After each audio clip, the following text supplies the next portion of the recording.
حتیٰ کہ آپ کے اپنے جو شہزادے امام علی اکبر علیہ السلام ان کی باری آئی، ان نے بھی جام شہادت نوش فرمائی، ان کا بھی لاشا خود مولا حسین اٹھا کے گئے۔ جوان بیٹے کا لاشا اٹھانا اور پھر ان کے سینے سے لگے ہوئے اس خنجر کو نکالنا یہ کوئی آسان بات نہیں تھی، بہت کڑا امتحان تھا، جس امتحان کا ذکر اللہ نے قرآن مجید میں کیا، وَلَنَبْلُوَنَّكُمْ بِشَيْءٍ مِّنَ الْخَوْفِ وَالْجُوعِ وَنَقْصٍ مِّنَ الْأَمْوَالِ وَالْأَنفُسِ وَالثَّمَرَاتِ۔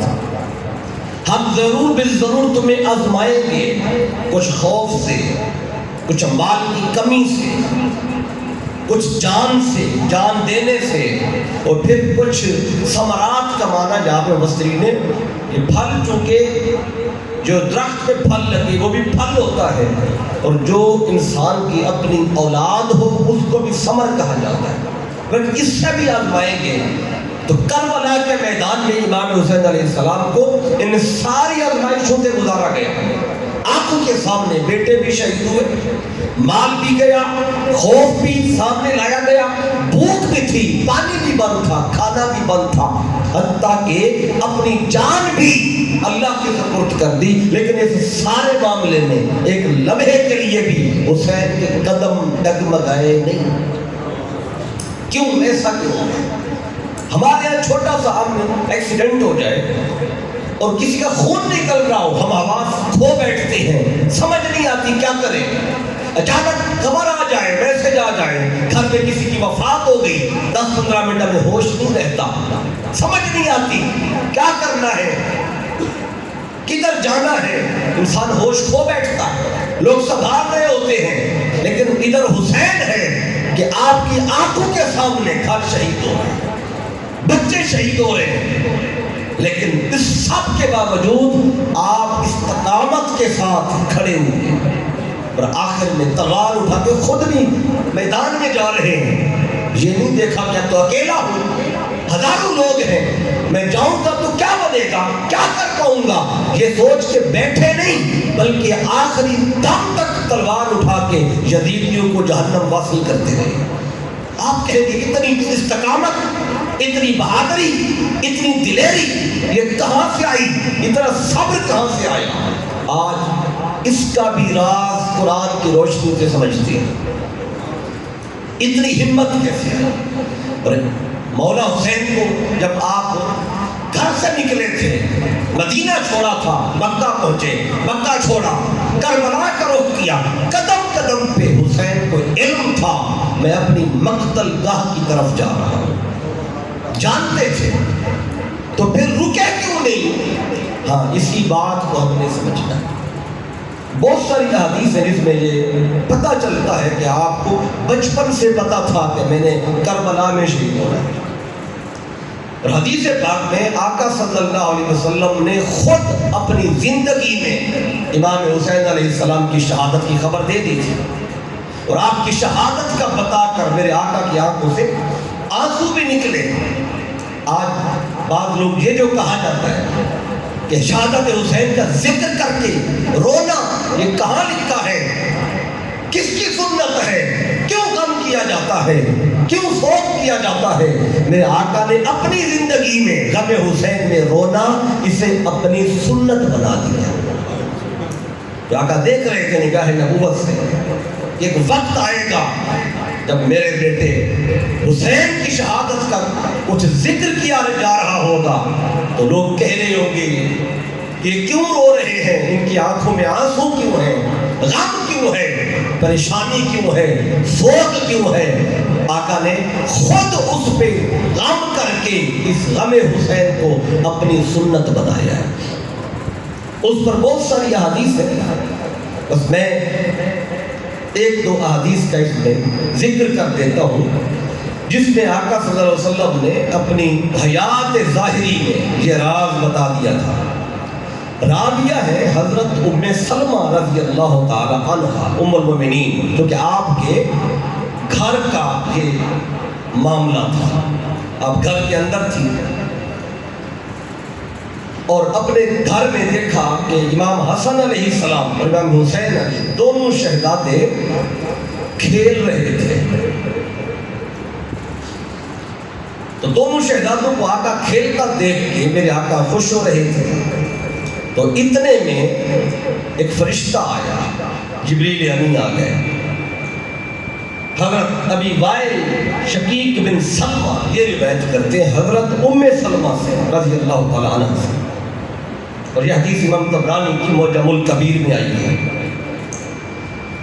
قالت آپ کہتے ہیں کان الحسن والحسین یلعبان بین یدی النبی صلی اللہ علیہ وسلم فی بیتی. کہتے ہیں میرے گھر میں آقا موجود تھے اور میرے آقا کے سامنے دونوں شہزادے حسن و حسین کھیل رہے تھے. فنزل جبریل، اس دوران جبریل آئے اور انہوں نے آ کے دیکھا کہ شہزادے کھیل رہے ہیں اور آقا ان کو دیکھ کے خوش ہو رہے ہیں. انہوں نے آ کے مولا حسین کی طرف انگلی کا اشارہ کیا اور کہا ان امتک تقتل ابنک ھذا من بعدک. آقا آپ کے بعد آپ کی امت آپ کے شہزادے حسین کو قتل کر دے گی.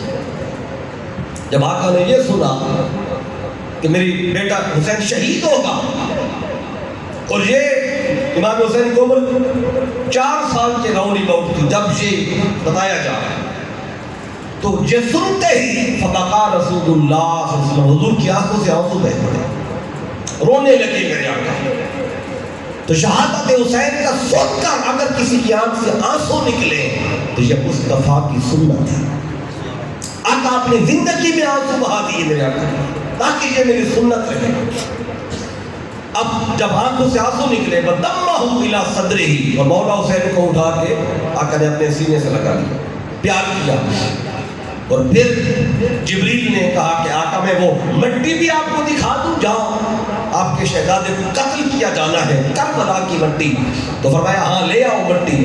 وہ کربلا کی مٹی مولا آقا کے سامنے پیش کی. آقا نے وہ ام سلمہ کو عطا کر دی اور پھر میرے آقا نے اس کی جو بو تھی مٹی کربلا کی اس کو سونگھا. وقالا صلی اللہ علیہ وسلم، اس مٹی کو سونگھ کر آقا نے فرمایا ویہا کرب و بلاء، فرمایا کہ تیرے اندر سے تو کرب اور بلا کی بو آ رہی ہے، غم کی بو آ رہی ہے، دکھوں کی بو آ رہی ہے، کیونکہ اس مٹی پر حسین نے شہید ہونا تھا اور اہل بیت مصطفیٰ نے شہید ہونا تھا. تو اس وجہ سے کربلا کہا جاتا ہے. تو آقا نے ام سلمہ سے فرمایا یا ام سلمہ اذا تحولت هذه التربة الدمن، اے ام سلمہ یہ مٹی رکھ لے، سنبھال لے، جس دن یہ مٹی خون میں بدلے گی سمجھ لینا فاطمی النبی قد قتلا، سمجھ لینا اس دن میرا بیٹا حسین شہید ہو گیا. یہ شہادت کا وقت بھی بتا دیا. آقا نے بچپن میں، اب حسین بچپن میں ہے، یہ بات پھیل چکی تھی صحابہ کرام میں. اور ام سلمہ فرماتی ہیں، کہتی ہیں ثم جعلت تنظر الیہا کل یوم، کہتی ہیں میں نے وہ مٹی ایک شیشی میں رکھی اور شیشی میں رکھنے کے بعد ہر روز میں جا کے اس مٹی کو دیکھا کرتی تھی کہ خون میں تو نہیں بدل گئی، کیونکہ جس دن خون میں بدلنی تھی اس دن حسین کی شہادت ہونی تھی.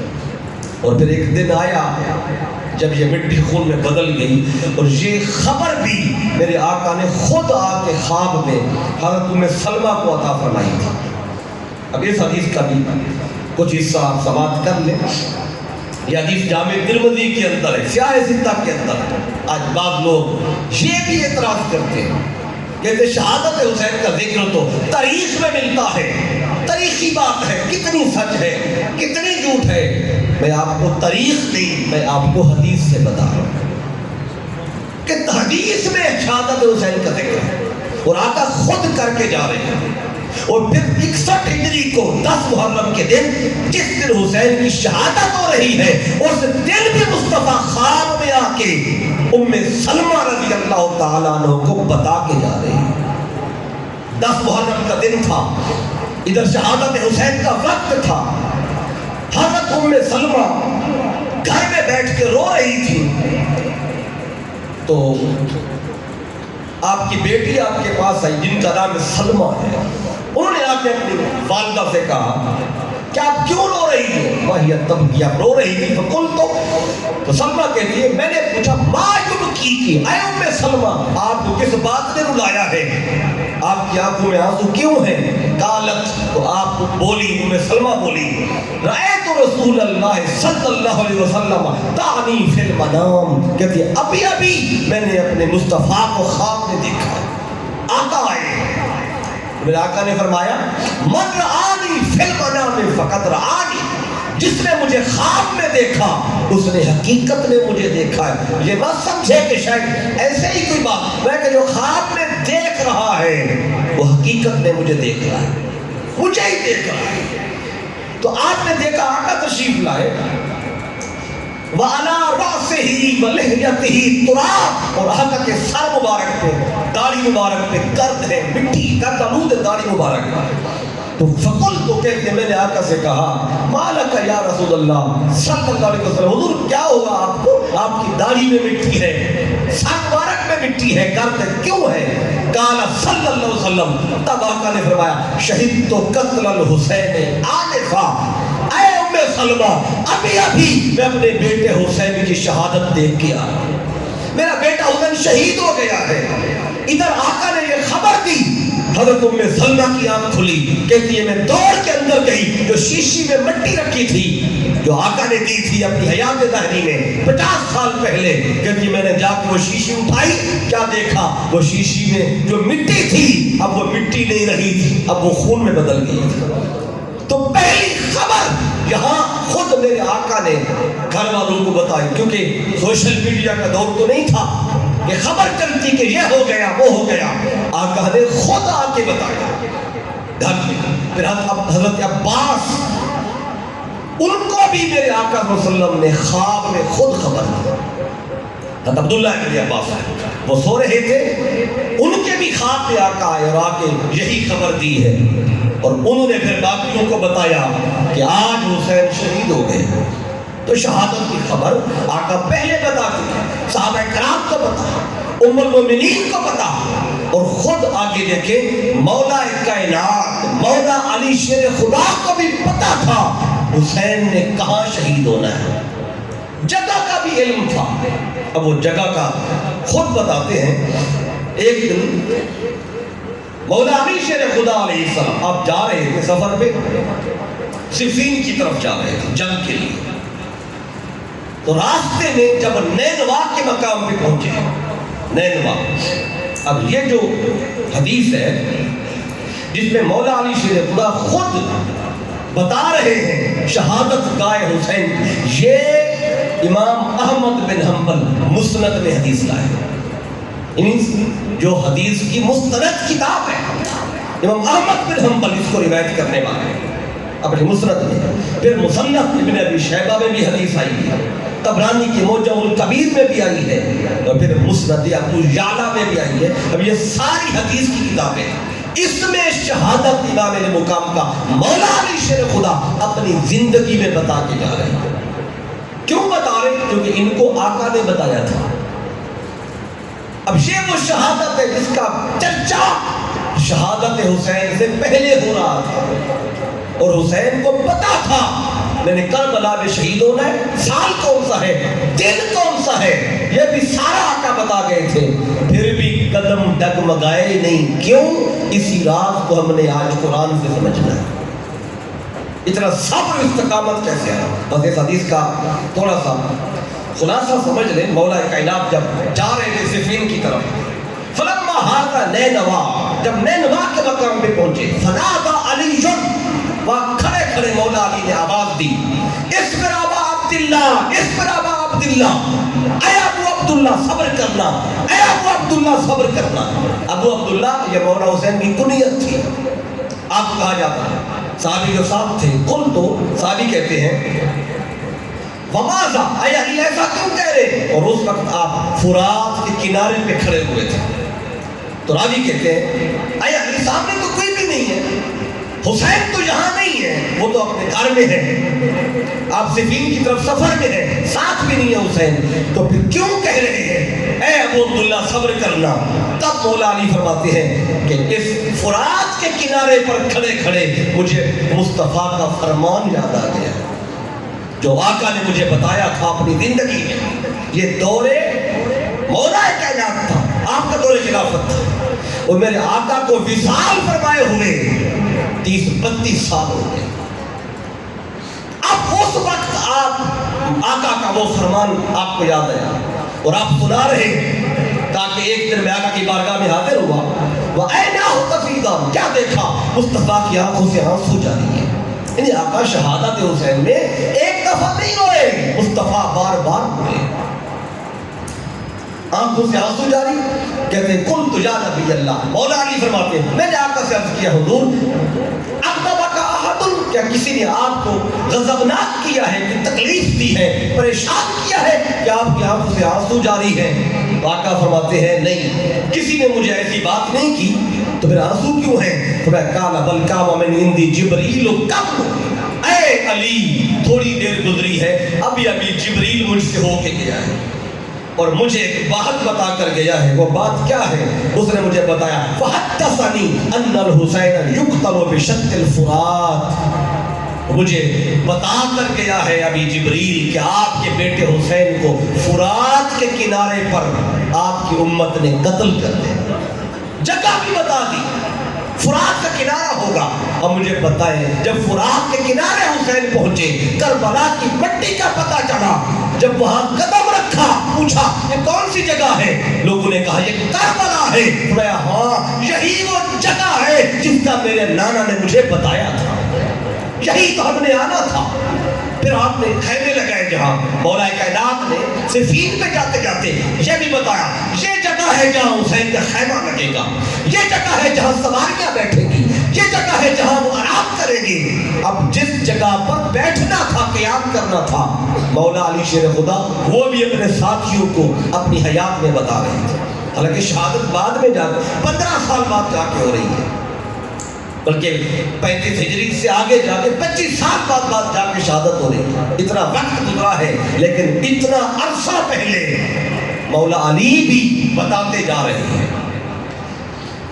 پھر کہتے ہیں کہ جب میرے آقا نے بتایا, ابھی جبریل آئے اور مجھے آ کے یہ بتایا میرے بیٹے حسین کو میری امت قتل کرے گی فرات کے کنارے, تو پھر جبریل نے کہا اگر چاہے تو میں وہ مٹی بھی آپ کو لے کے دوں کربلا کی. تو میں ہاں دکھاؤ مٹی. آقا نے مٹی وہ پیش کی, انہوں نے آقا نے اس کو سونگھا اور پھر وہ مٹی آپ نے پکڑا دی حضرت ام سلمہ رضی اللہ تعالی عنہ کو, کیونکہ مٹی انہی کے پاس رہی ہے. تو آقا نے فرمایا جب جبریل نے بتایا وہ مٹی دکھائی, تو آقا فرماتے ہیں اے علی, پھر میری آنکھیں برف پڑی, میں اپنی آنکھوں پہ کنٹرول نہیں کر سکا. مولا علی کہتے ہیں جب میں داخل ہوا تو آنکھوں سے آنسو تھے. آقا نے پھر وجہ بتائی, اے علی آج میں اس وجہ سے رو رہا ہوں. تب یہ ساری باتیں بتانے کا مقصد یہ ہے کہ یہ سارے مولا علی کو بھی پتا تھا, مولا حسین کو بھی پتا تھا, ام سلمہ رضی اللہ عنہ انہوں کو بھی پتا ہے, صحابہ کرام کو بھی پتا ہے حسین کہاں جا رہا ہے, کہاں اس کی شہادت ہوگی. جب سارا پتا تھا تو پھر اتنی استقامت کیسی آئی ہے. اب قرآن مجید کی طرف پڑھتے ہیں. اللہ نے سورہ توبہ میں ایک آیت نمبر 111 میں ارشاد فرمایا ان اللہ اشتری من المؤمنین انفسهم واموالهم بان لهم الجنہ. تو میں اللہ نے خرید لیا ہے ایمان والوں سے ان کی جانیں اور ان کا مال, بان لهم الجنہ, اور بدلے میں ان کو دے دی ہے جنت. اب یہ اللہ خرید رہا ہے ایمان والوں سے. ان اللہ اشتری من المؤمنین, اللہ نے مومنوں سے خرید لی, جانیں بھی خرید لی اور ان کا مال بھی خرید لیا. جب ایک چیز خریدنے والا خریدتا ہے تو بدلے میں کچھ دیتا بھی تو ہے. ہاں کیا دیا؟ بِأَنَّ لَهُمُ الْجَنَّةَ, جان اور مال لے لی, جنت دے دی. اب یہ سودا ہو گیا. اب یہ کون ہے جن سے یہ سودا ہوتا ہے؟ آئیے اس کو بھی ذرا سمجھ لیں. یہاں لکھا ہے ان اللہ اشتری من المؤمنین, مومنوں سے اللہ نے سودا کیا ہے. اب جتنے ہم بیٹھے ہوئے ہیں یہاں اور بہادر میں جنگ میں، ہم سارے مومن ہیں کہ نہیں؟ سب اہل ایمان ہیں، مومن بیٹھے ہیں، ادھر مومنات بیٹھی ہیں، سارے اہل ایمان ہیں۔ تو اللہ کہہ رہا ہے میں نے ایمان والوں سے ان کی جان خرید لی ہے اور ان کا مال خرید لیا ہے۔ تو پھر یہ سودا ہم سے بھی ہے کہ نہیں ہے؟ بولیے، ہے کہ نہیں؟ ہے نا؟ تو مومنوں سے خریدا ہے۔ اسی بات کو ذرا سمجھیں، یہ جو اللہ نے جان و مال خریدا ہے، اللہ نے ہر بندے سے نہیں خریدا، ہر بندے سے نہیں خریدا اور ہر بندی سے بھی نہیں خریدا۔ کیوں؟ کہاں لکھا ہے؟ اسی آیت میں لکھا ہے، فرمایا ان اللہ اشتری من المؤمنین، یہ من تبعیضیہ ہے کہ ہر مومن سے نہیں، اللہ نے مومنوں میں سے بعض سے خریدا ہے، ہر مومن کا نہیں خریدا ہے۔ اچھا وہ بعض کون ہے جن سے خریدا ہے؟ اب اس کو بھی سمجھے کون کون جن سے اللہ نے یہ سودا کیا۔ اب اللہ نے ہر ایک سے کیوں نہیں خریدی جان و مال؟ اب ابھی آپ کو سمجھ آئے گی۔ ابھی آپ جہاں سے فارغ ہونے کے بعد بازار جائیں، کوئی سودا بیچنے والا، چیز بیچنے والا، فروٹ بیچنے والا کوئی بندہ کھڑا ہو، کوئی بندہ اگر سیب بیچ رہا ہے یا کوئی کیلے بیچ رہا ہے یا کوئی آم بیچ رہا ہے، تو آپ نے ان سے خریدنے ہیں کیلے، تو آپ پوچھیں کہ یہ کتنے کے درجن دے رہے ہو؟ وہ کہتا ہے جی یہ 200 روپے درجن ہے۔ آپ کہتے ہیں جی یہ 5 درجن دے دیں۔ اب آپ دیں اسے پیسے 5 درجن کے، 1000 روپیہ پکڑا ہے، اور وہ 5 درجن جیسا جی چاہے ویسے اٹھا کے دے دیں، تو کیا آپ وہ کیلے جو آپ خرید رہے ہیں، کیا آپ جب وہ دے گا آپ کو تو کیا آپ دیکھ کر خریدیں گے یا بن دیکھے جیسے تیسے دے گا لے کے آ جائیں گے؟ کیلے خریدے کہ سیب خریدے، ریڈی بھری ہوئی ہے، وہ ریٹ لگایا ہوا 100 روپے کلو، آپ نے کہا 5 کلو دے دیں، تو اس نے جہاں سے اٹھائے جیسے اٹھائے ڈال کے شاپر میں دے دیے، کیا آپ لے آئیں گے یا چیک بھی کریں گے؟ میں نے بیٹیاں بیٹھی ہیں، آپ سودا لینے جاتی ہیں، چیک کرتی ہیں یا بس جو شاپر میں ڈال کے لے کے آ جاتی ہیں؟ آپ چیک کرتے ہیں، ایک ایک دانہ اٹھا کے چیک کرتے ہیں، اور جو ان میں سے خراب ہو نکال کے واپس دے دیتے ہیں، اور جس کو کیڑا لگ چکا ہو اس کو بھی واپس کر دیتے ہیں، جو گل چکا ہو اسے بھی واپس کر دیں گے، اور جو کچا ہو اسے بھی واپس کر دیں گے۔ آپ سیب خریدیں، آپ کیلے خریدیں، آپ چن چن کے لیں، کچے نکال دیں، کیڑے والے نکال دیں، گڑے ہوئے نکال دیں، اور اللہ نے مومنوں سے جان خریدنی ہے، کیا اللہ نہیں چیک کرے گا کہ کس کی لینی ہے کس کی نہیں لینی؟ اللہ بھی دیکھتا ہے ان میں سے کچا کون ہے، جس کا ایمان کچا ہو رب واپس کر دینا، نہیں خریدنا۔ جس کو کیڑا لگ چکا ہو دنیا داری کا، اللہ اس بھی واپس کر دیتا ہے، اس سے بھی نہیں خریدتا۔ اور جو بیمار ہو، حالت ایمان میں بیماری ہو اسے، صحت مند نہ ہو ایمان اس کا، اللہ اس سے بھی نہیں خریدتا، نہ مال لیتا ہے نہ اس کی جان لیتا ہے۔ اللہ چیک کرتا ہے کون اس قابل ہے، اس کا مال بھی لے لوں اس کی جان بھی لے لوں۔ اللہ سودا کر رہا ہے، اس لیے ہر بندے سے سودا نہیں کیا۔ من المؤمنین، مومنوں میں سے بعض سے خریدا ہے۔ یہ کیسے پتہ چلے گا پھر ہمارا سودا ہوا کہ نہیں ہوا؟ اب آگے نشانیاں بھی اللہ نے بتا دی، میں جلدی سے وہ بتا دیتا ہوں آپ کو، پھر ہم گفتگو کے اگلے حصے کی طرف آئیں گے، تو بڑا خاص حصہ ہے۔ اب دیکھیں اللہ نے یہاں بتا دیا کن سے خریدا ہے۔ اللہ کہتا ہے یقاتلون فی سبیل اللہ، جن سے میں نے یہ جان و مال لیے ہیں ان کی نشانی کیا ہے؟ وہ اللہ کی راہ میں قتال کرتے ہیں۔ یقاتلون فی سبیل اللہ، وہ اللہ کی راہ میں لڑتے ہیں جا کر، ان سے میں نے سودا کیا ہے۔ فیقتلون ویقتلون، اور جا کے قتل کرتے بھی ہیں اور خود قتل ہو بھی جاتے ہیں۔ یہ ایک نشانی ہوگی ان کی۔ آگے رب کہتا ہے التائبون، وہ توبہ کرنے والے ہیں جن سے میں نے سودا کیا ہے۔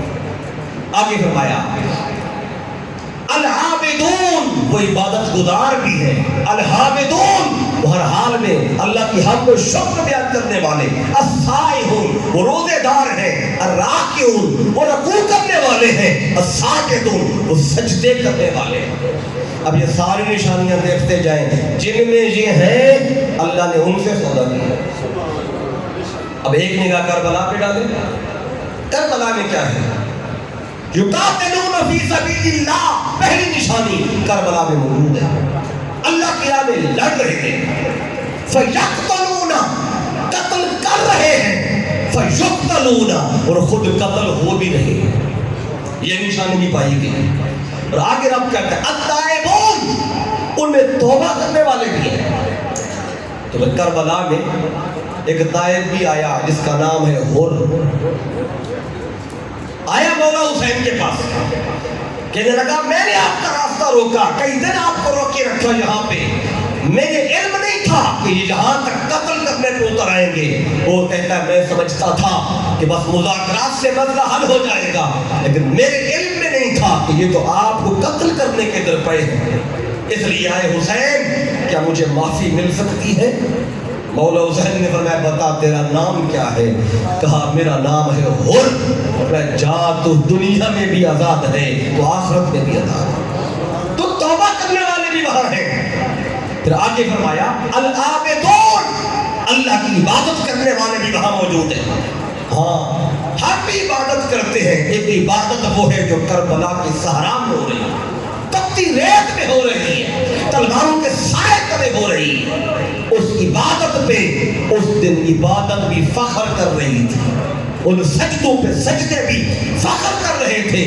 حسین نے نماز پڑھی کربلا میں، حسین پر اس دن نماز بھی فخر کر رہی تھی، آج مجھے حسین پڑھ رہا ہے۔ کسی نے کیا خوب لکھا ہے کہ آج پھر حق کے لیے جان فدا کرے کوئی، اور وفا بھی جھوم اٹھے یوں وفا کرے کوئی، اور نماز 1400 سال سے انتظار میں ہے کہ حسین کی طرح مجھ کو ادا کرے۔ نماز بھی فخر کر رہی تھی کربلا میں، آج مجھے حسین پڑھ رہا ہے۔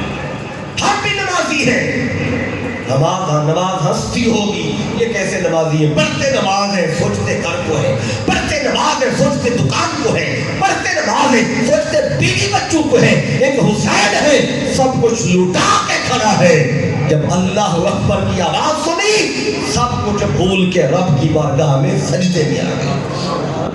وہ سجدہ جو حسین نے کیا، آگے سجدے کا ذکر اللہ نے الگ کیا ہے، فرمایا العابدون وہ عبادت گزار بھی، الحامدون وہ حمد کرنے والے ہیں، ہر حال میں اللہ کا شکر ادا کرنے والے۔ جوان بیٹا گیا، مولا حسین نے شکوہ نہیں کی، علی اصغر چلے گئے، مولا حسین نے شکوہ نہیں کیا، رب کیا مولا اگر تو اصغر لے کے راضی ہے تیرا حسین بھی راضی ہے، اکبر لے کے راضی ہے تو تیرا حسین بھی تجھ سے راضی ہے۔ تو فرمایا حامدون ہر حال میں حمد کرنے والے، الصائحون جن سے رب نے سودا کیا ہے جان و مال کا، فرمایا وہ روزے دار لڑ بھی رہے ہیں روزہ بھی ہے۔ اب مجھے بتائیں کون سی جنگ ایسی ہے کہ لڑنے والے روزے کے ساتھ؟ یہ پہلا مصداق کربلا ہے اس مقام کا، پہلا مصداق جن کا اشارہ اللہ کا قرآن مجید میں دے رہا ہے۔ 3 دن سے پانی بند ہے، روزے کے ساتھ لڑ رہے ہیں۔ آگے اللہ کہتا ہے الراکعون رکوع کرنے والے ہیں حالت روزہ میں، الساجدون وہ سجدے کرنے والے ہیں۔ ہاں اور انہوں نے بھی سجدے کیے ہیں، حسین نے بھی سجدہ کیا ہے۔ فرق کیا ہے؟ اللہ بتاتا ہے اے حسین اور انہوں نے بھی سجدے کیے، پر تیرا عجب انداز ہے تو نے وہ سجدہ کیا ہے جس پہ خدا کو ناز ہے۔ اللہ بھی فخر کر رہا تھا ملائکہ پر، تم کہتے تھے انسان فساد کرے گا، انسان قتل کرے گا، اور ہم تو تسبیح کرنے والے ہیں۔ رب نے کہا آؤ دیکھو حسین کو سب کچھ لٹا چکا ہے، پھر بھی میری بندگی میں کھڑا ہوا ہے، سجدے میں ہے۔ اللہ فخر کر رہا تھا۔ پھر آگے جو نشانی ہے بڑی خاص جن سے اللہ نے سودا کیا ہے، اور کربلا بھی ذہن میں رکھیں اور یہ ساری علامتیں بھی ذہن میں رکھیں، ہر بات کربلا میں نظر آتی ہے۔ اگلی بات کیا ہے؟ فرمایا الامرون بالمعروف، وہ امر بالمعروف کرنے والے ہیں، والناہون عن المنکر، اور جو نافرمانیاں ہیں، منکرات ہیں، اس سے یہ روکنے والے ہیں۔ تو امر بالمعروف کا منظر بھی کربلا میں نظر آتا ہے، حسین نے کر کے دکھایا۔ آقا نے فرمایا تھا من رأى منکم منکرا فلیغیرہ بیدہ، اگر تم میں سے بندہ منکر ہوتا دیکھے، نافرمانی دیکھے، پہلا درجہ ہے ہاتھ سے روکے، طاقت سے روکے، فلیغیرہ بیدہ، اگر ہاتھ سے نہیں روک سکتا فَإِن لَّمْ يَسْتَطِعْ فَبِلِسَانِهِ، ہاتھ سے روکنے کی طاقت نہیں ہے تو زبان سے روکے۔ فَإِن لَّمْ يَسْتَطِعْ، اگر زبان سے روکنے کی طاقت نہیں ہے، فرمایا پھر دل میں اسے برا جانے۔ فَإِن لَّمْ يَسْتَطِعْ بِقَلْبِهِ، دل میں برا جانے، اور اگر صرف دل میں برا جانا، نہ زبان سے روکا نہ ظالم کو ہاتھ سے روکا، ذَلِكَ أَضْعَفُ الْإِيمَانِ، یہ ایمان تو ہوگا اس میں پر کمزور ترین ایمان ہوگا۔ جو فقط دل میں گھر بیٹھ کے برا جانے کہ برے لوگ ہیں، ظالم لوگ ہیں، کیا کریں، بولے نوکری جاتی ہے، باہر نکلے جان جاتی ہے۔ حسین نے کہا میں بھی اگر فقط دل میں برا جانوں تو پھر حسین ہونے کا معنی کیا ہے؟ میں پہلے درجے پہ ہوں، زبان سے بھی یزید کو برا کہوں گا۔ خود فرمایا، انہوں نے کہا بیعت کرو، میں خبردار حسین ایسے شخص کی بیعت نہیں کر سکتا۔ اما البیعۃ فإن مثلی لا یباشر مثلہ، حسین جیسا بندہ یزید جیسے شخص کی بیعت کر ہی نہیں سکتا۔ زبان سے بھی اسے ننگا کیا اور پھر کردار سے بھی، عمل سے بھی، فرمایا زبان سے بھی کہہ رہا ہوں اور آگے بڑھ کے کربلا میں جا کے عمل سے بھی دکھا رہا ہوں۔ امر بالمعروف اور نہی عن المنکر، یہ دیکھنا ہو، یہ بھی کربلا میں ملتا ہے۔ یہ اگلی نشانی ہے جن سے رب نے سودا کیا ہے۔ آخری نشانی یہاں کیا ہے؟ فرمایا والحافظون لحدود اللہ، وہ اللہ کی حدود کی حفاظت کرنے والے۔ جب اللہ کی حدود کے اندر مذاق ہو رہا ہو، شریعت کو توڑا جا رہا ہو، حلال کو حرام، حرام کو حلال کیا جا رہا ہو، فساد برپا کیا جا رہا ہو، اس وقت اللہ کے حدود کی حفاظت کرنے کے لیے گھر بار چھوڑ کے میدان میں آنا، یہ بھی ہمیں کربلا میں ملتا ہے۔ اور اس کی وضاحت میں اپنی طرف سے نہیں، آپ کو مولا حسین کے خطبے سے کر کے بتا دیتا ہوں۔ کہ مولا حسین جا رہے تھے نا، کیوں تشریف لے کے جا رہے ہیں، پیچھے راز کیا ہے، وجہ کیا ہے؟ اب کوئی اور کہے کہ اس وجہ سے گئے تھے، یہ وجہ تھی، کوئی اختلاف کر سکتا ہے۔ آئیے مولا حسین کا خطبہ سنیں جو آپ نے سفر کربلا پہ جاتے ہوئے مدینے والوں کو جمع کر کے سنایا۔ مکے پہنچے، وہاں حج چھوڑا، انہوں نے پوچھا کیوں جا رہے حج چھوڑ کے؟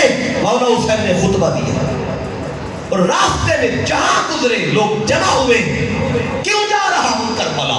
تو میں آؤ تمہیں بتا کے جاتا ہوں تاکہ کوئی اپنے اندازے نہ لگاتا پھرے، تو اپنی فکر سے لوگوں کو پریشان نہ کرتا پھرے۔ کیا وجہ ہے میں کیوں جا رہا ہوں؟ کوئی کہتے ہیں ایسے اتفاقاً چلے گئے، اتفاق بس ایسے چلے گئے، پیغام آیا گھر چھوڑ دیا، ایسے مکہ پہنچے، ایسے نہیں پہنچے۔ ہر جگہ حسین اعلان کرتے ہوئے جا رہے۔ اب تاریخ طبری کو پڑھیں، الکامل فی تاریخ کو پڑھیں، تاریخ کی تقریباً ہر کتاب میں یہ خطبہ مولا حسین کا آیا ہے۔ بڑے دھیان سے خطبے کو سنیں، دل کی تختی پہ لکھے اور پتہ ہو کہ کربلا بپا کیوں ہوئی ہے، حسین شہادت گاہ کی طرف نکلے کیوں ہیں، راز کیا ہے، مقصد کربلا کیا ہے، پیغام کربلا کیا ہے، اور درس کربلا کیا ہے۔ اب یہ درس کربلا، پیغام کربلا، تو پیغام حسین کیا ہے، کیوں گئے؟ آئیے آپ کی زبان سے خطبہ آپ تک پہنچاتا۔ مولا حسین کیا کہتے ہیں؟ اب یہ تاریخ کی مختلف کتب میں میں ایک تو آپ کو نام بتا دیے. جب آپ جانے لگے تو آپ نے لوگوں کو جمع کیا, خطاب فرمایا. کیا خطاب کیا؟ فرمایا ایھا الناس ان رسول اللہ صلی اللہ علیہ وسلم قال. اب اس خطبے میں جتنے سوال ذہن میں اٹھتے ہیں ان سب کے جواب ہیں. کون سے سوال؟ یہ سوال بھی اٹھتا ہے حسین اکیلے کیوں گئے؟ مدینے کے باقی لوگوں کو ساتھ کیوں نہیں لیا؟ یا مدینے میں اور صحابی موجود تھے, وہ کیوں ساتھ نہیں گئے؟ اب ان سارے سوالوں کا جواب اس مولا حسین کے خطبے میں موجود ہے. اس لیے عام طور پر خطبے کو پڑھا نہیں جاتا, بتایا نہیں جاتا. جب بتائیں گے نہیں تو پھر آگاہی کیسے ہوگی؟ تو آج 5 روزہ شہادت کانفرنسز کا پہلا دن ہے. اگلے سارے دن یہ ذکر مولا حسین ہوتا رہے گا تو آپ کو پتا ہو حسین کے ان کا خطبہ سنیں, ان کی زبان سے سنیں. یہ جو لفظ کوٹ کرنے لگا ہوں یہ مولا حسین کا خطبہ ہے. میں تو چاہوں گا اس کو زبانی یاد کریں, بچے کو یاد کرائیں. جو کربلا کے سوال اٹھاتے ہیں, بات کرتے ہیں, ان کو پتا ہو کہ یہاں بچہ جانتا ہے کہ مقصد کربلا کیا تھا, حسین کا پیغام کیا تھا, درس کربلا کیا تھا. آئیے آپ فرماتے ہیں ایھا الناس ان رسول اللہ صلی اللہ علیہ وسلم قال. لوگوں, میرے نانا نے فرمایا تھا. آپ بتا رہے ہیں میں کربلا جا رہا ہوں, ایسے نہیں جا رہا, مجھے میرے نانا کا فرمان گھر میں نہیں بیٹھنے دے رہا. پتہ چلا آپ کے نظر میں مصطفیٰ کی حدیث تھی, وہ حدیث آنکھوں کے سامنے تھی, اور فرمان ہے میرے نانا کا جو میں نے بچپن میں نانا سے سنا, وہ مجھے یاد ہے. آقا نے فرمایا تھا, کیا فرمایا تھا؟ من رعا سلطانا جائرا. آقا نے فرمایا تھا اگر تم میں سے کبھی کوئی شخص کسی ایسے بادشاہ کا زمانہ پائے جو بادشاہ ظالم ہو, جابر ہو, جائر ہو. اب ظالم کون ہوتا ہے؟ ہمارے ہاں اگر پیٹرول مہنگا ہو جائے تو کہتے ہیں حکومت ظالم ہے, لوڈ شیڈنگ زیادہ ہو جائے کہتے ہیں حکومت بڑی ظالم ہے. ہمارے یہاں تو ظلم اس کو کہا جاتا ہے, لیکن عربی زبان میں ظلم کا معنی کچھ اور ہے. اس میں لغت کی کوئی بھی کتاب اٹھا کے دیکھیں, اس میں لکھا ہے کہ وضع الشیء علی غیر محلہ, کسی شے کو وہاں رکھنا جو اس کے مناسب جگہ نہیں ہے تو یہ ظلم ہے. تخت پہ ایسا بندہ بیٹھے جو اس کا لائق نہیں تھا تو یہ ظلم ہے. آقا نے بتایا ایسا وقت جب آئے تخت پہ وہ بیٹھے جو اس کا اہل نہ ہو تو یہ ظلم ہوگا, وہ بیٹھنے والا ظالم ہوگا. یہ معنی ہے ظالم کا. نااہل کو بٹھائیں کرسی پہ تو ظلم کر رہے ہیں آپ. فرمایا من رعا سلطان جائرا, ایسے بادشاہ کو دیکھو زمانہ پاؤ جو کرسی کا اہل تو نہیں تھا پر اسے بٹھا دیا گیا, تو کیا کرنا ہے؟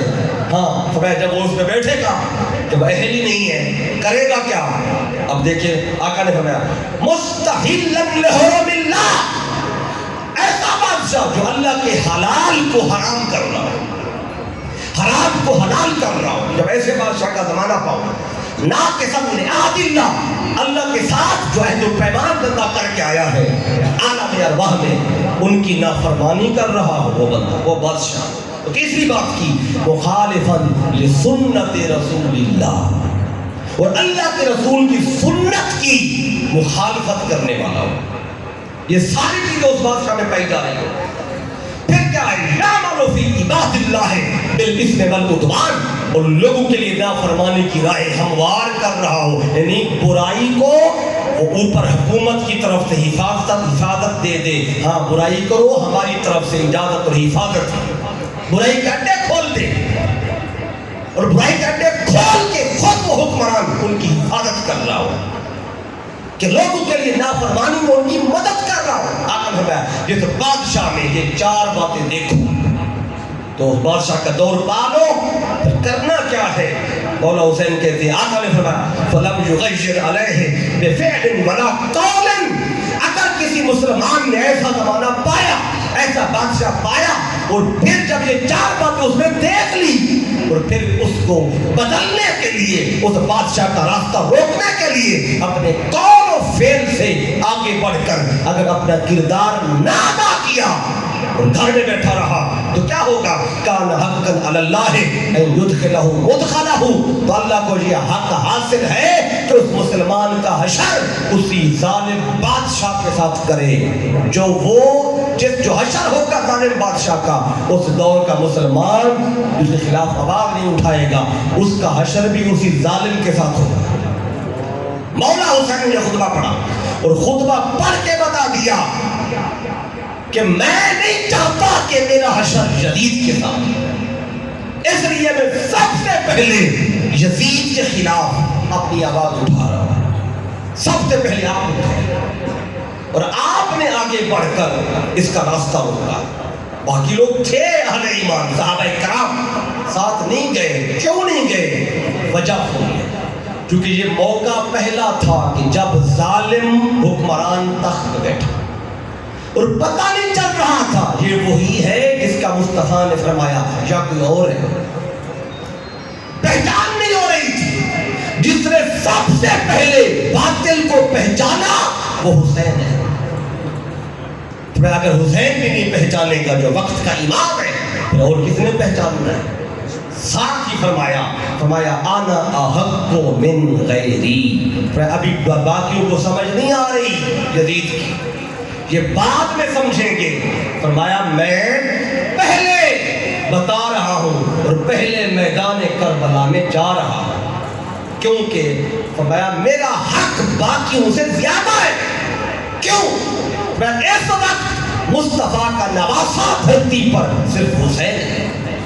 اس وقت جتنے سینہ مصطفیٰ پہ جو کھیلتا رہا ہے وہ صرف حسین ہے۔ اس وقت جو امام اہل بیت ہے وہ سامنے حسین ہے جو وقت کا امام ہے۔ اگر حسین ہی نہیں پہچانے گا باطل کو تو کس نے پہچانا ہے؟ باقیوں کو بھی سمجھ نہیں آ رہی یزید کی کہ باطل ہے کہ حق ہے، صحیح ہے کہ غلط ہے، ظالم ہے کہ نہیں ہے، لیکن میں جان چکا ہوں اور میں یزید کو پہچان چکا ہوں۔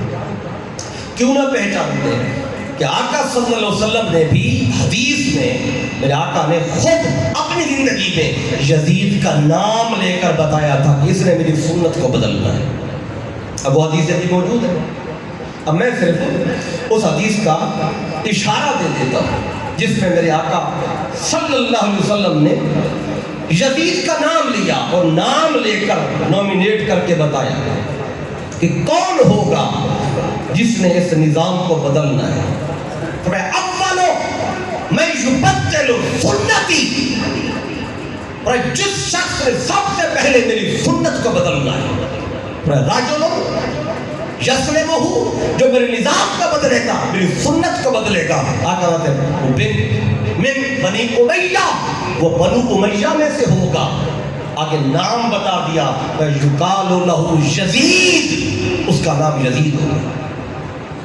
اب یہ میرے آقا صلی اللہ علیہ وسلم نے اپنی زندگی میں نام لے کر بتا دیا، نام لے کر۔ اب مجھے بتائیں جب میرے آقا نے نام لے کر یزید کا نام بھی لیا، نومینیٹ بھی کیا، اب اور کیا رہ گیا یزید کے بارے میں کہ کوئی ابھی بھی سوچے کہ پتہ نہیں اس معاملے میں یزید ملوث ہے کہ نہیں، کہ اس نے یہ حکم دیا کہ نہیں دیا۔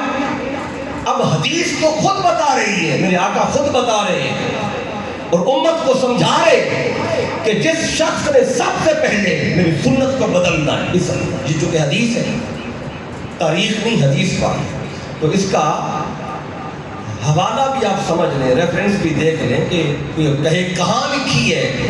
اب حدیث کو حضرت ابو عبیدہ رضی اللہ تعالی عنہ اس کے راوی ہیں، قال رسول اللہ، کہتے آقا نے فرمایا لا یزال امر امتی قائما بالقسط، پر میری امت میں خلفاء راشدین کا دور ہے، یہ انصاف پہ رہے گا، ہر دور میں انصاف رہے گا، عدل رہے گا، حتی یکون اولا من یسلمہ، وہ بندہ جو سب سے پہلے اس نظام کو بدلے گا، عدل کا نظام ختم کر کے ظلم کا نظام لائے گا، سنت کو بدلے گا۔ رجل بن بنی امیہ، وہ بنو امیہ میں سے ہوگا۔ بنو امیہ بڑا خاندان تھا، پتہ نہیں چل رہا تھا بنو امیہ میں کون ہے، ساتھ نام بتا دیا، یقال لہ یزید، وہ بندہ یزید ہوگا۔ اب یہ تو حدیث پاک میں آقا نے بتا دیا۔ اب جب یزید تخت پہ بیٹھ رہا ہے، سب سے پہلے جس نے اس بات کو سمجھا وہ حسین ہے۔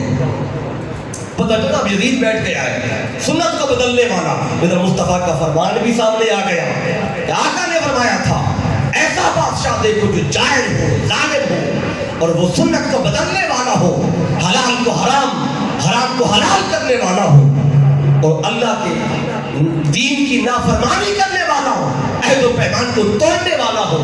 میں کہ پھر اس بندے کے خلاف، اس ظالم کے خلاف اٹھنا، اس کا راستہ روکنا۔ میں یہ اس وقت کے مسلمانوں پر جہاں اللہ نے نماز روزہ فرض کیا ہے، اس دور میں اس ظالم کے خلاف اٹھنا، یہ بھی ان مسلمانوں پہ اللہ نے فرض کیا۔ مولا حسین نے بتایا آج صرف نماز روزہ فرض نہیں ہے، بلکہ آج یزید کے خلاف اٹھنا، اس کا راستہ روکنا، یہ بھی اللہ نے ہم پہ فرض کیا ہے۔ تو آپ یہ بتا کر جا رہے ہیں، اور آقا کا فرمان سامنے تھا، یہ بھی فرمان تھا جب آقا نے نام بتایا وہ یزید ہوگا۔ جب نام بتایا تو اس کے میں ریفرنس چاہ رہا تھا، دو چار آپ کو بتا دوں تاکہ یہ بات جس تک پہنچے تو کم از کم یہ بات کلیئر ہو کہ یہ بات حدیث میں آئی۔ مسند ابو یعلا میں یہ حدیث آئی ہے جس میں آقا نے یزید کا نام لے کے بتایا، یقال لہ یزید۔ پھر یہ بات حدیث مسند بزار میں بھی آئی، پھر یہ حدیث امام بیہقی کی دلائل النبوت میں بھی آئی، پھر یہ حدیث دارمی کی مسند الفردوس میں بھی آئی ہے، پھر ابن عساکر کی مدینہ اور دمشق میں بھی آئی، پھر یہ حدیث ابن کثیر کی البدایہ والنہایہ میں بھی آئی ہے، اسقلانی کی مطالب العالیہ میں بھی آئی ہے، اور حیثمی کی مجمع الزوائد میں بھی آئی ہے، اور ہندی کی کنز العمال میں بھی۔ اس سارے اس حدیث کو جس میں یزید کا نام لے کر آقا نے بتایا، جس نے میری سنت کو بدلنا ہے، پہلا بندہ وہ یزید ہے۔ تو مولا حسین نے کہا میں پھر یقین کے ساتھ جان چکا ہوں یہی وہ شخص ہے جس نے مصطفیٰ کے نظام کو بدلنا ہے، سنت کو بدلنا ہے۔ تو آپ ہر جگہ پہ خطبہ دیتے ہوئے آگے بڑھ رہے تھے اور ساتھ بتاتے جا رہے تھے۔ میرے ساتھ اگر کوئی جا نہیں رہا آج کوئی بات نہیں، ابھی ان کو سمجھ نہیں آ رہی، آج نہیں تو کل ان کو بھی سمجھ آ جائے گا۔ اور وہی ہوا، چند سال گزرے، پھر اہل مدینہ نے بھی یزید کی بیعت کو توڑ دیا، ان پہ بھی حق واضح ہو گئے۔ حسین نے پہلے بتایا اور باقیوں پہ حق بعد میں واضح ہوا۔ اب جب حق واضح ہو گیا کہ یزید پلید ہے، ظالم ہے، جابر ہے، سنت مصطفیٰ کا قاتل ہے، حسین کا بھی قاتل ہے، اہل بیت کا بھی دشمن ہے، جب یہ ساری بات مدینے والوں پہ کلیئر ہو گئی، انہوں نے اس کی بیعت توڑ دی۔ اب یہ کہاں لکھا ہے کہ ابن حجر حیثمی الصواعق المورقہ میں لکھتے ہیں، اور اس بات کو بیان کرنے والے ہیں حضرت عبداللہ بن حنظلہ بن غسیل، یہ روایت کرتے ہیں، کہتے ہیں کہ ہم نے یزید کی بیعت کو توڑا کیوں تھا؟ واقعہ کربلا کے بعد 64 ہجری میں جا کے 61 ہجری میں واقعہ پیش آیا، 2-3 سال گزر گئے یہ دیکھتے ہوئے کہ جس کام کے لیے حسین نکلے تھے وہ کیسا تھا۔ 2 سے 3 سال میں ہر بندہ جان گیا کہ حسین نے جو کیا وہ حق ہے۔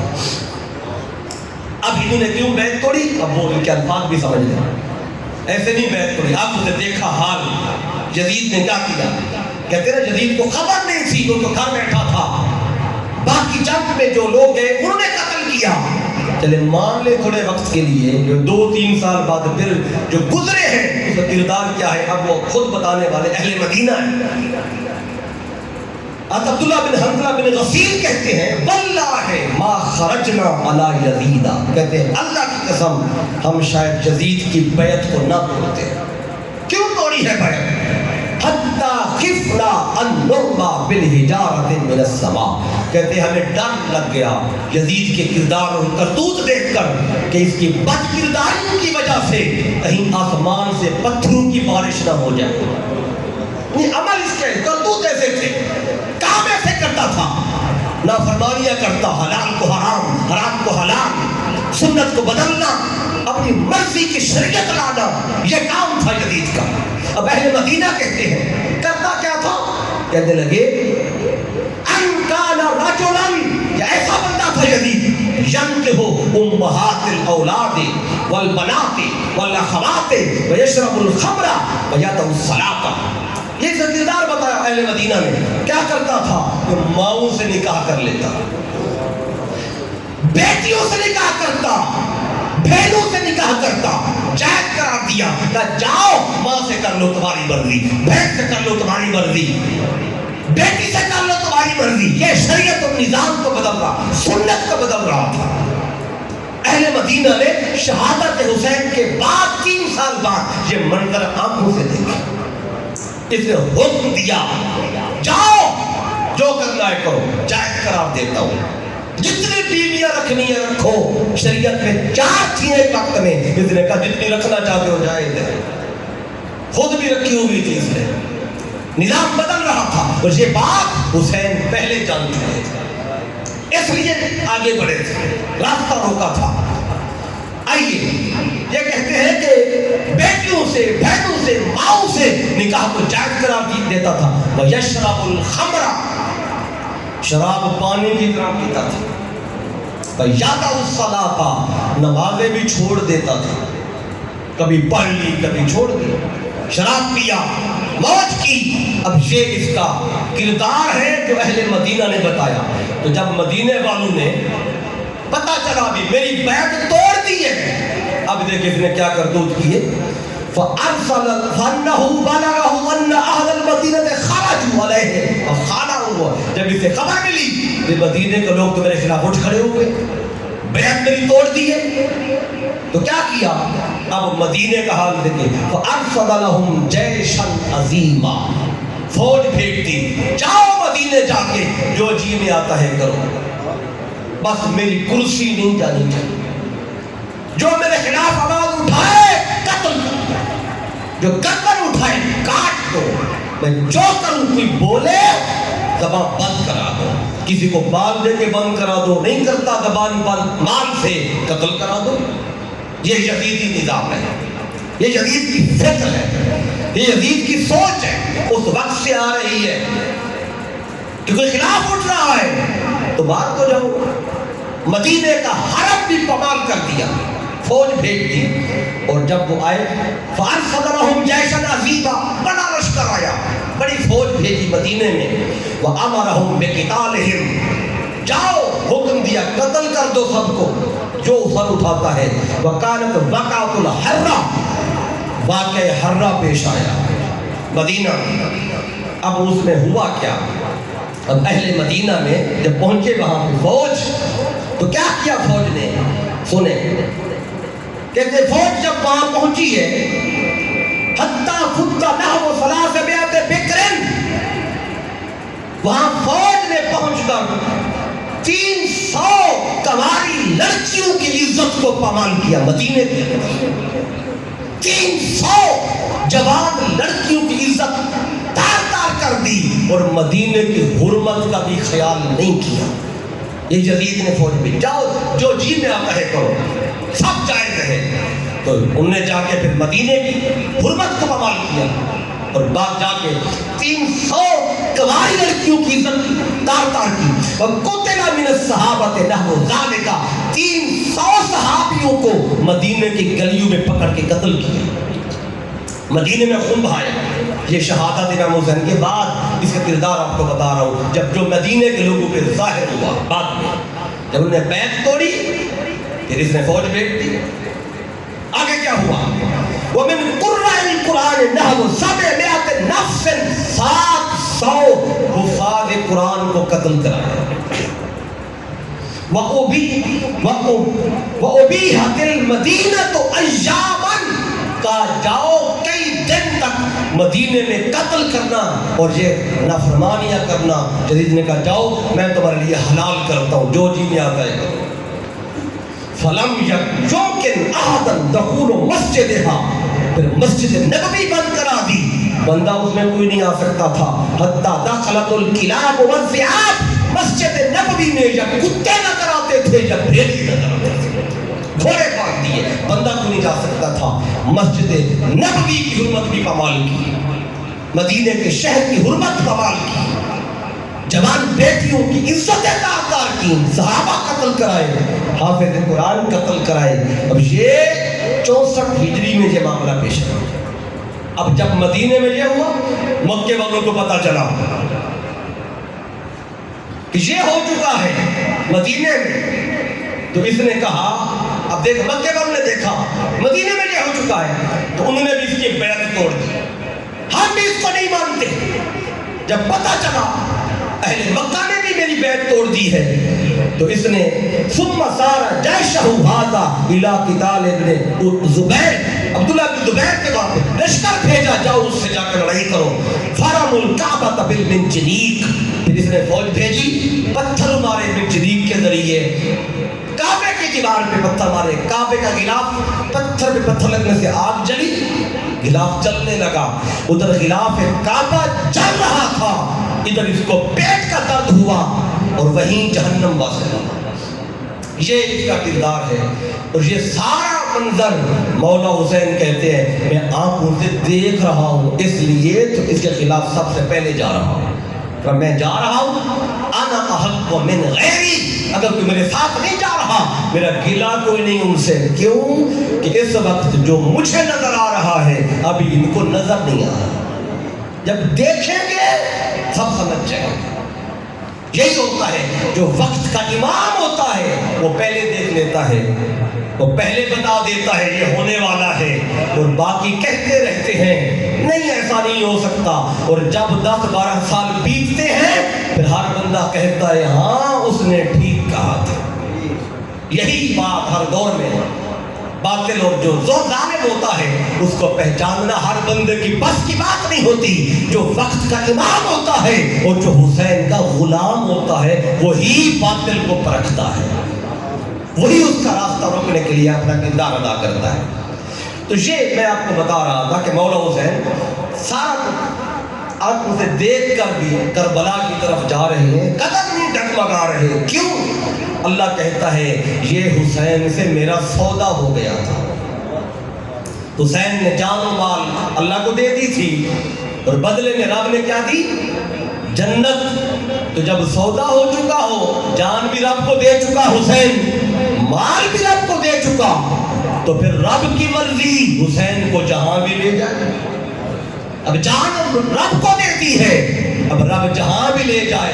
جب سودا ہو گیا، حسین نے رب سے کہا مولا آج سے میری جان بھی تیری ہے، مال بھی تیرا ہے، اور آج سے تیری جنت حسین کی ہے۔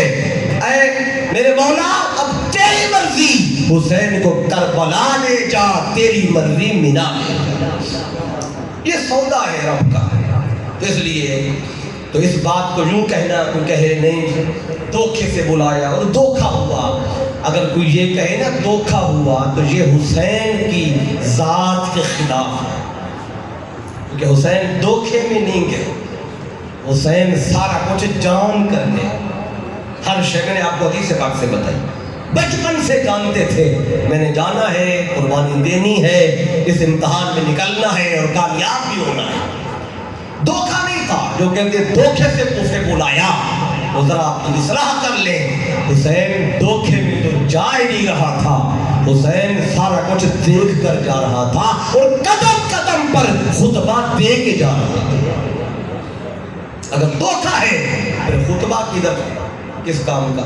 خود بتا رہے آقا نے فرمایا من رہا سلطانن جائرہ، جب ظالم بادشاہ کا زمانہ پاؤ جو حلال کو حرام کر رہا ہو، حرام کو حلال کر رہا ہو، سنت کی مخالفت کر رہا ہو، اور پھر نافرمانی میں لوگوں کی مدد کر رہا ہو، پھر گھر میں نہ بیٹھو، پھر کربلا سے جاؤ۔ تو آپ تو قدم قدم پہ یہ بتاتے جا رہے ہیں، اور کسی نے نادانی میں یہ شعر لکھ دیا اور ہمارے لوگوں نے پکڑ لیا، اور ہر جگہ ہر جمعے پہ اس کو پڑھنا شروع کر دیا۔ دھوکے سے کوفے بلایا گیا، نہیں دھوکا نہیں تھا، حسین جان بوجھ کر جا رہے تھے۔ پھر آپ کہتے جان بوجھ کے جا رہے تھے تو پھر رک جاتے، یہ تو خودکشی ہے. اس کا بھی جواب سنیں اور اسی جواب پہ آج کی بات پہ ختم کروں گا. جانتے ہیں، آقا بھی جانتے ہیں، مولا علی بھی جانتے تھے حسین نے شہید ہونا ہے، حسین بھی جانتے تھے. اچھا جب آقا جانتے تھے کہ حسین نے قتل ہونا ہے، فلاں نے قتل کرنا ہے، فلاں جگہ پہ قتل کرنا ہے، تو میرے آقا اللہ سے دعا کر کے یہ معاملہ ہی رکا دیتے؟ کیا ایسا ہو سکتا تھا کہ نہیں ہو سکتا تھا؟ آقا دعا مانگتے، باری تعالیٰ میرے بیٹے حسین کے ساتھ معاملہ اچھا کر اور حسین کو محفوظ کر لے، بچا لے قتل ہونے سے. آقا چاہتے تو یہ ہو سکتا تھا. مصطفیٰ کی دعا رب رد نہیں کرتا، لیکن آقا نے دعا کر کے یہ معاملہ روکا نہیں. مولا حسین خود دعا کر دیتے، آقا کے نواسے ہیں، دعا مانگے رد ہو جاتا یہ معاملہ سارا، تو یہ معاملہ ہی نہ ہوتا. اب اس کا بھی جواب سن لیں، ایسا کیوں ہو رہا ہے؟ جان بوجھ کے جا بھی رہے ہیں اور آقا بھی اس واقعے کو دعا کر کے رکوا نہیں رہے. ہاں اس کے پیچھے بہت بڑا راز ہے. یہ سوال جو اٹھتا ہے ذہنوں میں چاہتا ہوں آج اس کا بھی کسی حد تک جواب آپ کے ذہن میں آ جائے اور پھر آج کی بات اسی جواب پر ختم کرتے ہیں. دیکھیں اللہ کو بھی پتا تھا کہ یزید نے یہ کرنا ہے، یزید نے حسین کو قتل کرنا ہے کربلا میں. اللہ بھی جانتا تھا اللہ حسین سے پیار کرتا ہے، اہل بیت سے پیار کرتا ہے، تو اللہ یزید کو پیدا ہی نہ کرتا، اللہ ہی نہ پیدا کرتا. اللہ کا اہل بیت سے سب سے بڑھ کے پیار ہے، مصطفیٰ سے بھی پیار ہے، علی شیر خدا سے بھی پیار ہے، حسن سے پیار ہے، حسین سے پیار ہے، سارے اہل بیت سے پیار ہے.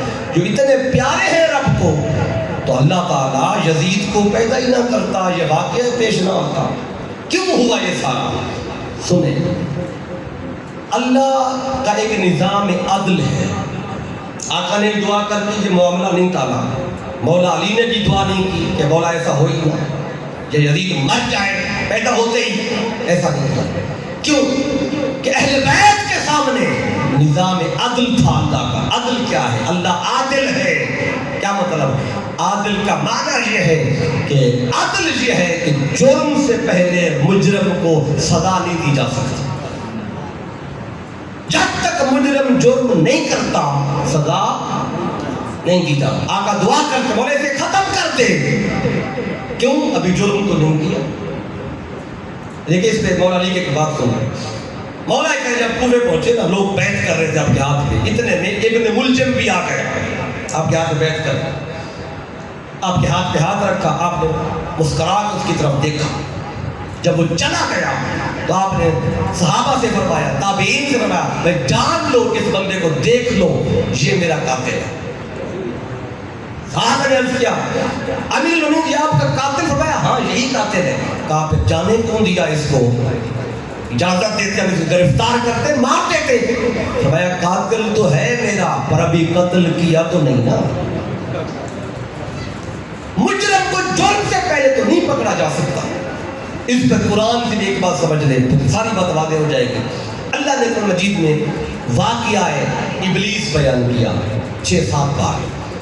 اس پہ اللہ نے فرمایا سجدہ نہیں کیا اس نے، ساری بات ہوگی. آخر میں کیا فرمایا؟ وَكَانَ مِنَ الْكَافِرِينَ. اللہ کہتا ہے یہ تھا ہی کافروں میں سے، ابلیس تھا ہی کافروں میں سے. مولا جب تجھے پتا ہے یہ کافروں میں سے تھا تو جنت میں اس کو رکھا کیوں؟ فرشتوں کا استاد کیوں بنایا؟ رب نے کہا ہاں کافروں میں سے تو تھا، جنت میں اس لیے رکھا، فرشتوں کا استاد اس لیے بنایا کیونکہ ابھی کفر اس نے کیا نہیں تھا. جب کفر کیا رب کہتے ہیں میں نے فوراً نکالا. اس لیے مجرم کو جرم سے پہلے سزا نہیں دیا. آقا بھی جانتے تھے یزید مجرم ہے، مولا علی بھی جانتے تھے یزید مجرم ہے، ابھی جرم نہیں کیا. مولا حسین بھی جانتے تھے لیکن دعا کر کے اس معاملے کو ٹالا نہیں. کیوں؟ کہ نظام عدل ہے اللہ تعالیٰ کا. اور پھر ایسے لوگ کیوں پیدا ہوتے ہیں؟ آخری بات سن لے، بات ختم کر رہا ہوں آج کی. ایسے لوگ کیوں آتے ہیں؟ یعنی کہ میرے آقا کا دشمن ابو جہل اللہ پیدا ہی نہ کرتا، ابو لہب کو اللہ پیدا ہی نہ کرتا۔ اسی طرح موسیٰ کا دشمن فرعون تھا، اللہ فرعون کو پیدا ہی نہ کرتا۔ ابراہیم علیہ السلام کا دشمن نمرود تھا، اللہ نمرود کو پیدا ہی نہ کرتا۔ اللہ شمر کو پیدا ہی نہ کرتا، یزید کو پیدا ہی نہ کرتا، ابن سعد کو پیدا ہی نہ کرتا، ابن زیاد کو پیدا ہی نہ کرتا۔ یہ پیدا ہی نہ ہوتے، نہ کربلا ہوتی، نہ ظلم ہوتا۔ کیوں پیدا ہوئے؟ ہاں، اس کے پیچھے بھی اللہ کی حکمت ہوتی ہے۔ حکمت کیا ہے؟ حکمت یہ تھی، دیکھیں اگر یہ برے لوگ نہ ہو تو اچھو کا پتہ کیسے چلے؟ اگر اندھیرا نہ ہو اجالے کی خبر کیسے ہو؟ اگر کڑواہٹ نہ ہو مٹھاس کا پتہ کیسے چلے؟ اگر کفر نہ ہو ایمان کا کیسے پتہ چلے؟ اگر یزید نہ ہو حسین کا کیسے پتہ چلے؟ اگر یزید نہ ہوتا، آج ہم مدرسہ حسین ابن علی میں کیا 5 دن حسین حسین کرتے؟ ہر کے اپنے کام میں ہوتا، بزی ہوتا دنیا داری میں۔ آج حسین حسین کیوں ہو رہی ہے؟ یزید تھا اس لیے آج ہر طرف حسین حسین ہو رہی ہے۔ یہ لوگ اس لیے اللہ پیدا کرتا ہے، باطل اس لیے ہوتا ہے تاکہ حق ابھرے، باطل اس لیے ہوتا ہے تاکہ حق کی پہچان ہو۔ چونکہ باطل کا بھی ایک ارادہ ہوتا ہے، حق کا بھی ایک ارادہ ہوتا ہے، باطل کی بھی خواہش ہوتی ہے، حق کی بھی خواہش ہوتی ہے۔ باطل کی بھی چاہت تھی، ایک حق کی بھی چاہت تھی، باطل کی چاہت تھی سر حسین کاٹ کر نیزے پہ چڑھا دیا جائے، اور حق کی خواہش تھی کٹے ہوئے سر سے قرآن سنا دیا جائے۔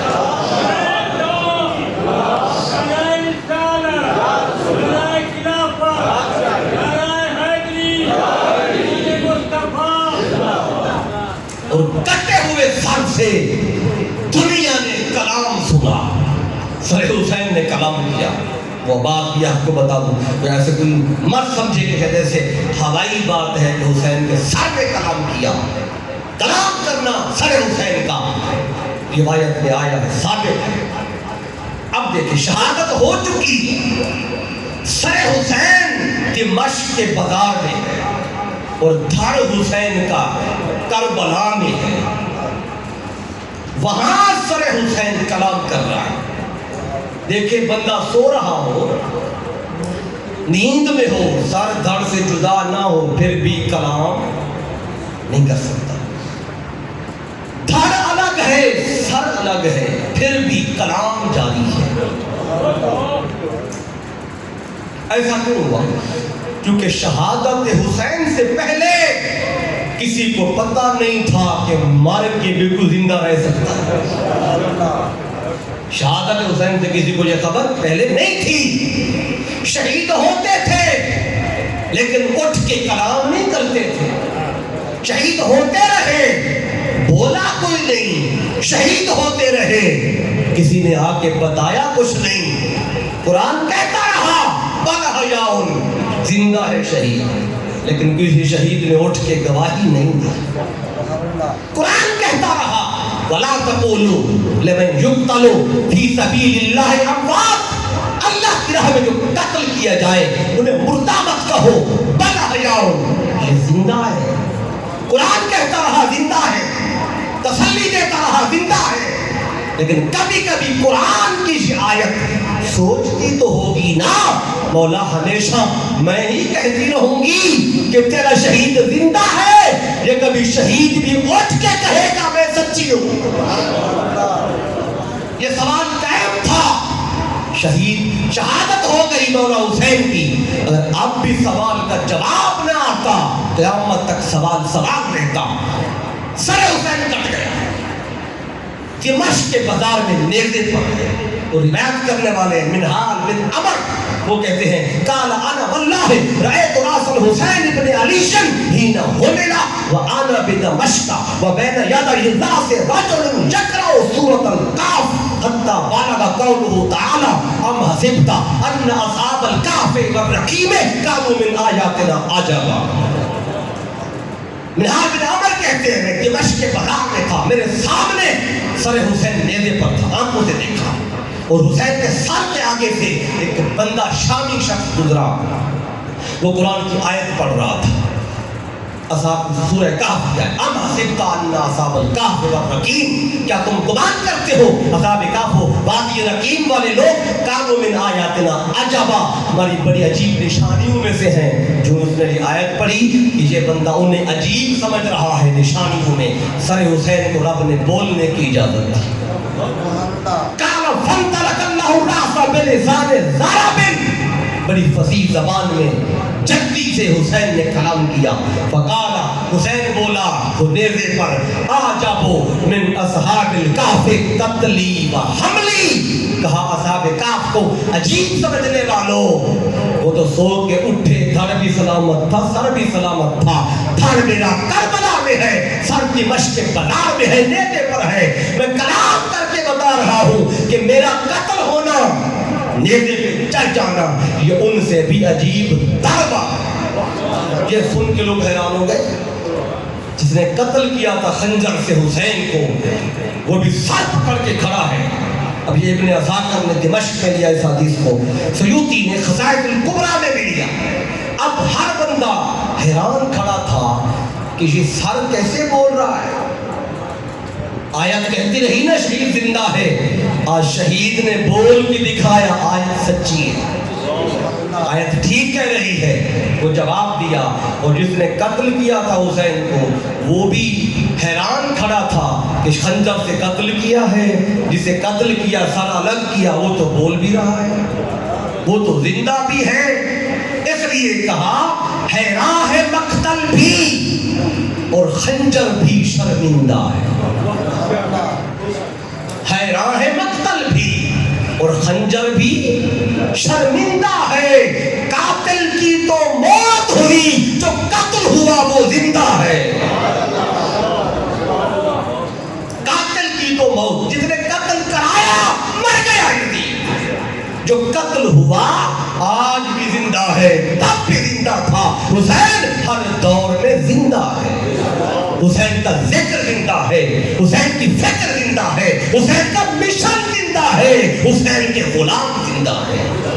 اس لیے آج بھی حسین زندہ ہے، کیونکہ حیران ہے مقتل بھی اور خنجر بھی شرمندہ ہے۔ مقتل حیران ہے کہ قتل ہوا کربلا میں، داغ گڑبڑا ہے، سر دمشق کے بازار میں ہے، اور خنجر بھی حیران ہے، قتل کر دیا پھر بھی بول رہا ہے۔ یہ منظر تھا جو دنیا نے دیکھا، یہ امام علی مقام کی شہادت ہے، یہ اس کا تھوڑا سا فلسفہ تھا کہ اتنی بڑی قربانی اور اتنا بڑا امتحان دے کر بھی حسین کے قدم ڈگمگائے کیوں نہیں، صبر و استقامت کیسے قائم رہا، اس کے پیچھے یہ راز تھا جو اللہ نے قرآن پاک میں بتایا کہ یہ حسین کا رب سے سودا ہے، حسین جان و مال رب کو دے چکا ہے، اور رب بدلے میں جنت کا مالک حسین کو بنا چکا ہے۔ رب نے کہا آؤ آج سے جنت حسین کے پاس ہے، جسے جنت چاہیے وہ حسین کے پاس جائے، جنت کا مالک بنا دیا۔ ان بیاننا لہم الجنہ، یہ لام تملیک ہے، اور وہ جنت ان کے پاس ہے، ان کے راستے میں ہے، ان کے طریقے میں ہے، ان کے مشن میں ہے، یہ معنی ہے۔ تو اس پیغام کو عام کریں اور باقی لوگوں تک بھی یہ پیغام پہنچائیں، تاکہ شہادت امام علی مقام کے پیچھے راز کیا ہے، فلسفہ کیا ہے، پیغام کیا ہے، آپ کربلا کیوں گئے، اور شہید زندہ کیسے ہوتا ہے، قرآن کیا کہتا ہے۔ آج ہم نے ان ساری باتوں کا کسی حد تک ایک خلاصہ آپ تک پہنچایا ہے، تاکہ آپ ان شہادت کے ایام میں ان باتوں کو اپنے ذہن میں بھی جگہ دیں، قلب میں جگہ دیں، اور باقی جو لوگ یہاں پہ نہیں ہیں ان تک بھی اپنے ذریعے پھر سوشل میڈیا کے ذریعے اس پیغام کو عام کریں۔ تو لوگ آج فتنوں کا دور ہے، کہتے ہیں جی شہادت حسین تو تاریخ کی بات ہے، تاریخی واقعہ ہے، یہ کس نے آ کے بتایا، یہ ایسے ہوا ایسے ہوا، بدبختوں آنکھوں سے دیکھنے والے امام زین العابدین، اسے دیکھنے والی سیدہ زینب موجود ہے، قافلے کو لے کے واپس مدینے آئی، ابھی بھی پوچھتی ہو کس نے بیان کیا؟ امام زین العابدین نے آگے بیان کیا، ان کی اولاد نے آگے بیان کیا، انہوں نے اور آگے بیان کیا، یہ ہوتے ہوتے بیان آج ہم تک اسی طرح موجود ہو، سارا کچھ سامنے تاریخ میں آیا، بعد میں لکھا گیا بعد میں، لیکن سینہ بسینہ تو پہلے چلتا آ رہا ہے۔ امام زین العابدین 25 سال واقعہ کربلا کے بعد جب مدینے پہنچے، الگ خیمہ لگا لیا، تنہا رہتے تھے اور یاد میں بابا کی یاد میں روتے رہتے تھے۔ تو پھر آگے انہوں نے یہ سارا ذکر کیا، پیغام پہنچایا، تو یہ ان سے آگے پھر اہل بیت کے ذریعے، پھر تابعین کے ذریعے، صحابہ کے ذریعے یہ پیغام آگے سینہ بسینہ چلتا رہا۔ اگر کوئی یہ اعتراض کرے تو پھر جو صحیح بخاری ہے، صحیح مسلم ہے، امام بخاری کی پیدائش کب ہے، مسلم کی پیدائش کب ہے، پھر ان پر کیا بات کریں؟ یہ بھی تو مصطفیٰ کے مثال کے کتنے سال بعد پیدا ہو رہے ہیں جو حدیث کی کتاب کو مرتب کر رہے ہیں، اور یہ راوی تو ان سے بھی پہلے تھے، ائمہ اہل بیت ہیں۔ اس لیے یہ فتنوں کا دور ہے، مغالطے ذہنوں میں ڈالے جاتے ہیں۔ آج تو میں نے چاہا کہ آج ہماری پہلی نشست ہے، چلے کسی حد تک ان کا تدارک ہو جائے۔ جو آپ کو بتایا ہے اس پوری گفتگو میں، میری کوئی ایک بھی بات ہے کسی بھائی کو اچھی لگی ہو یا میرے منہ سے کوئی بھی خیر کی بات نکلی ہے، ہمیشہ کہا کرتا ہوں، آج بھی کہہ رہا ہوں، میرا اس میں کوئی کمال نہیں۔ آپ کے پھر کمال کس کا ہے؟ یہ میرے سامنے پوری کتاب رکھی ہوئی ہے جو حضور شیخ الاسلام نے حدیث پر مرتب کی، میں نے اس میں سے احادیث آپ کو بیان کی۔ جو کچھ ملا ہے حضور شیخ الاسلام کے قدموں میں بیٹھ کر ملا ہے۔ اگر یہ بات اچھی لگی ہو کہ ان کی طرف سے تھی، ان کو دعا دیجیے گا۔ میری کوئی بھی بات کسی بھائی کو، کسی بہن کو اگر اچھی نہ لگی ہو اور نقص میرا ہوگا کہ باتیں تو اچھی تھی، ہو سکتا ہے میرا بتانے کا انداز اچھا نہ ہو۔ میں دعا گو بھی ہوں تمام منتظمین کے لیے، معاونین کے لیے، اور ایک درخواست بھی کروں گا کہ کل جب دوسرا پروگرام ہے تو آپ نے 9:30 بجے سے پہلے یہاں پہ پہنچ جانا ہے۔ 9:30 خطاب شروع ہو جائے گا، آج بھی شروع ہونا تھا لیکن چونکہ پہلا دن تھا تو تھوڑا آپ تاخیر سے پہنچے تو خطاب بھی تاخیر سے ہوا۔ کل آپ نے 9:30 بجے یہاں تشریف لے تاکہ 1.5 گھنٹے کے اندر تلاوت رات اور خطاب ہر چیز مکمل ہو جائے اور اب 11 بجے اینڈ ہو جائے۔ تو انشاءاللہ مجھے امید ہے کل آپ آئیں اور اپنے ساتھ کم از کم ایک فرد کو بھی لے کے آئیں۔ کل کن کا خطاب ہے؟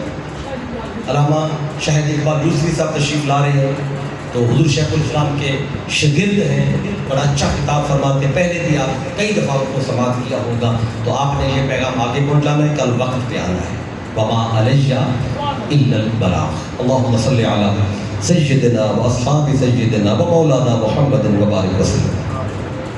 اللہم ربنا آتنا فی الدنیا حسنہ وفی الآخرۃ حسنہ وقنا عذاب النار۔ اللہم اغفر للمؤمنین والمؤمنات والمسلمین والمسلمات۔ اللہم من احییتہ منا فاحیہ علی الاسلام ومن توفیتہ منا فتوفہ علی الایمان۔ میرے مولا آج کے خوبصورت ذکر حسین کو اپنی بارگاہ میں قبول فرما، آج کے اس پاک ذکر کی برکت سے جو بیمار شفا عطا فرما، مولا بیمار کا بلا کا واسطہ جو بیمار شفا عطا فرما، جو پریشان حال پریشانیاں دور فرما، جو مصیبتوں میں مبتلا ہے مصیبتیں دور فرما، جو میرے بیٹیاں آئی ہیں میرے مولا ان کی جان مال عزت آبرو کی حفاظت فرما، انہیں سیدہ زینب کی جو جرأت استقامت ہے اس کا فیض عطا فرما، جو جوان بیٹھے ہیں انہیں امام علی اکبر کی جوانی کا جو فیض ہے جو استقامت ہے وہ عطا فرما۔ میرے مولا حسین کے صبر میں سے حصہ وافر سب کو عطا فرما، میرے مولا ان کی سنت اسوہ پہ چلنے کی توفیق عطا فرما، کربلا والوں کے طریقے پہ چلنے کی توفیق عطا فرما، ان کا ہمیشہ ذکر کرنے اور سننے کی توفیق عطا فرما۔ یہ مدرسہ حسین ابن علی کی خیر فرما، اس کے اندر دن دگنی رات چگنی ترقی عطا فرما، اس کی انتظامیہ کی خیر فرما، جو اس کو آباد کرتے ہیں مولا تو ان کی زندگیوں کو اور آبادی دے، خوشیوں سے بھر دے۔ میرے مولا ملک پاکستان کی خیر فرما، اہل پاکستان کی خیر فرما، اس سرزمین پر نظام مصطفیٰ کا نفاذ فرما، اس پاک دھرتی پر مصطفی انقلاب کا سویرا طلوع فرما۔ اور قائد ملت اسلامیہ حضور شیخ الاسلام ڈاکٹر محمد طاہر القادری کی خیر فرما، ان کا سایہ تادیر ہمارے سروں پر قائم و دائم فرما، ہمیں ان کا مشن سمجھ کے، پیغام سمجھ کے آگے پہنچانے کی توفیق عطا فرما۔ میرے مولا قبر میں چاہے تو آقا کی معرفت عطا فرما، حشر کا دن ہو تو مصطفیٰ کی سنگت و شفاعت عطا فرما۔